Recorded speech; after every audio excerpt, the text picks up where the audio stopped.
If your kid can absolutely rake in batting practice, but can't seem to find that same swing in games, I'm almost positive it's not a mechanics problem. Because here's the thing. I have coached thousands of hitters who looked incredible in the cage. A perfect swing, great bat speed, everything all locked in. And then the game starts, and it's like a completely different kid shows up. And after years of seeing this, I've found there are 3 completely different reasons for why this happens. And most parents are only ever told about one of them. So let me show you all 3 and how to figure out which one is actually holding your hitter back. Now, don't get me wrong, mechanics absolutely matter, but if the mechanics look good in the cage and they fall apart in the games, the swing isn't the problem. Something else is breaking it. A great cage swing proves you can swing, like you have the mechanics to do it. It just doesn't prove that you can adapt. And the game is all about adaptation. And I know this because I've watched my own son go through this. He was honestly one of the most uncoordinated kids I'd ever coached when he was 9, 10 years old. He genuinely needed a completely different approach than the other kids, or he was never going to play at the next level. But we figured it out. And today he's playing college baseball, about to head off here in about a month on a full ride athletic scholarship. So everything I'm about to show you, these are the things that made the biggest difference for him and for every hitter that I've worked with since. And the first one has to do with something that I call upper body versus lower body timing triggers. So here's what I mean.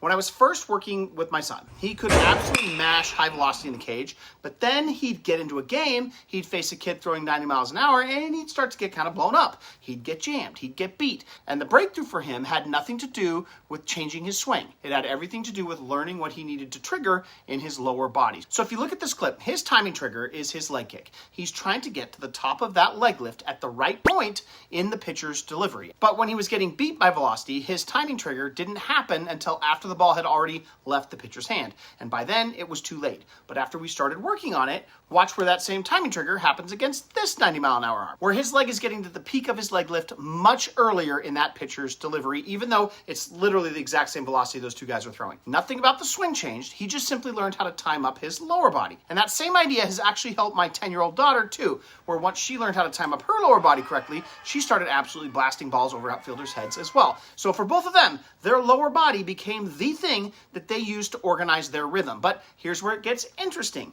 That exact same strategy did not work for my oldest daughter. No matter how much earlier we told her to start her lower half, she was still late. So we went back and we watched some videos trying to figure this out of swings where she was hitting her best. And the one thing that kept standing out was whenever she was really going good, she had this really aggressive hand pump. So I started wondering, what if she's not somebody who organizes rhythm with her lower body? What if she's actually organizing rhythm with her upper body? So instead of telling her to think about her stride more, which wasn't working, we told her to forget about the lower half completely and start focusing on when you're going to time your hand pump. And almost immediately, everything changed. And over the last several weeks, she's been playing against some of the best travel softball competition in the country, facing Division I commit pitchers every single night that she plays, and she's absolutely blasting balls. And that's the first thing I look for when a hitter can't transfer their cage swing to the games. Now, let's say you've figured out your hitter's timing trigger, but they're still not completely able to transfer those results into the game.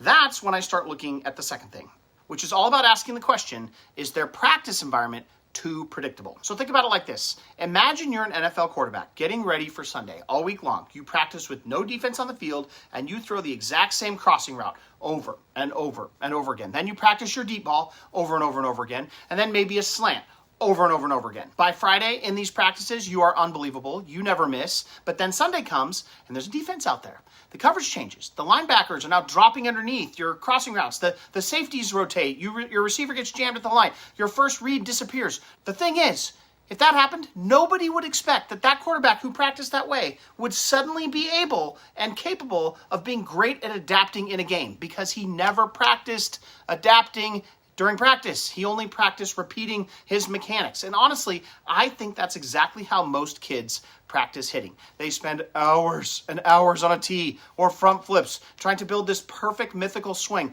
But the game doesn't give a rat's ass about your perfect swing. The game asks completely different questions. One pitch is at your ear. The next pitch is 10 miles an hour slower. The umpire suddenly gives the pitcher 6 inches off the outside corner. The kid in front of you just gets drilled, so now you're thinking about getting hit. Your heart rate's up. Your timing feels different.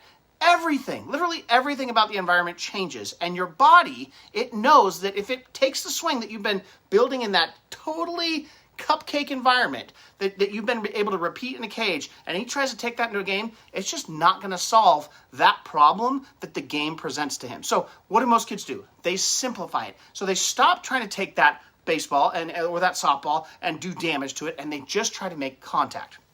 And what's really interesting is the research actually backs this up, where motor learning researchers have compared two different styles of practicing. One is called blocked practice, and the other is called random practice. And in study after study, they take a group where they're repeating that exact same motion or technique over and over and over again during practice. And what happens is they always end up looking the best. They look incredible. Where the other group, they constantly are adapting and changing the movement things that they're trying to get them to do during practice. And they always look worse in practice. But when the researchers bring the two groups back together and they test them in new environments, the random practice group consistently performs the block practice group all the time.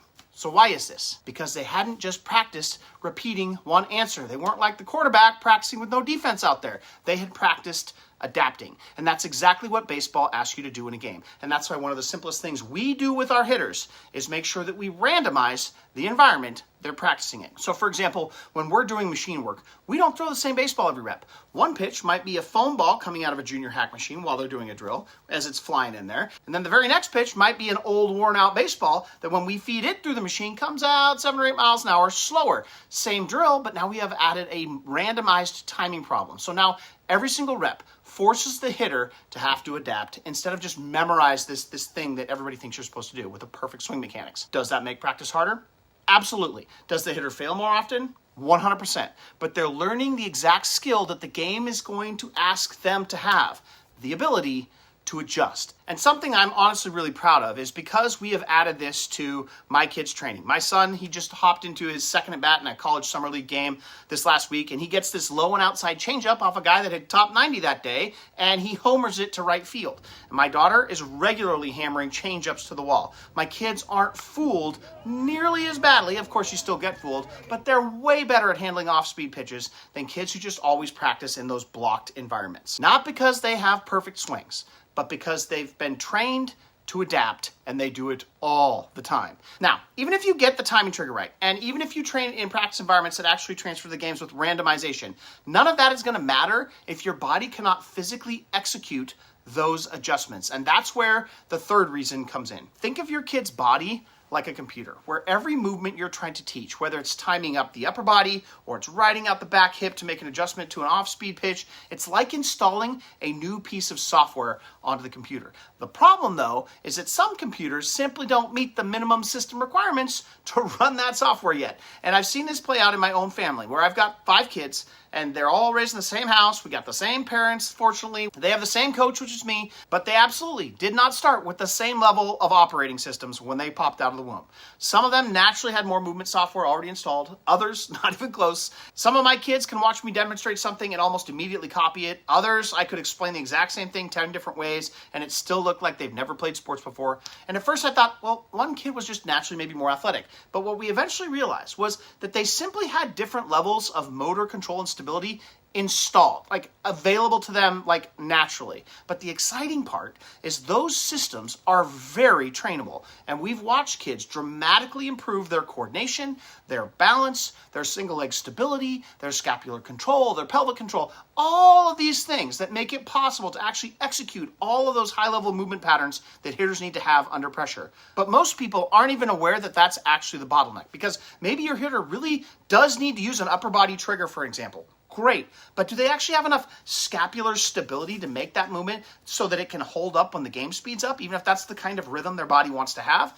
Maybe they're a lower body timing hitter. Awesome as well. But do they have enough hip stability to like ride that back hip out the way elite hitters can? Maybe they don't. So you have a kid that might need something, but they don't have the stability in their body to actually pull it off. So when the game gets chaotic, your hitter actually doesn't have enough control to make those adjustments. So from the outside, it looks like they forget everything they've been working on in the cage that looked good there but doesn't in the game. But I don't think they did. I think their bodies simply abandoned a movement that they knew wouldn't be able to stabilize and give them results under pressure. The capability of that cage swing is still there. It's just that the game asked a different question, and the body didn't have the hardware to answer it. And that's exactly why before we ever start changing a hitter's mechanics, the very first thing we do is screen them for motor control issues. Because if the operating system isn't ready, it doesn't matter how good the software is, it's not going to run right. So if your kid absolutely rakes in batting practice, but looks like a completely different hitter in games, and you've experimented with different timing triggers, and you've started creating more randomness in practice, and you're still not getting the transfer that you're looking for, then this is almost certainly the next place I'd like you to look, where this video will walk you through the 3 motor control tests we use with every hitter that walks into our facility. Because before we ever try to take some time to fix a kid's swing, we got to make sure that their body actually has the motor control and stability to support the movements that we're trying to teach them. And in this video, I'll show you exactly how we test that.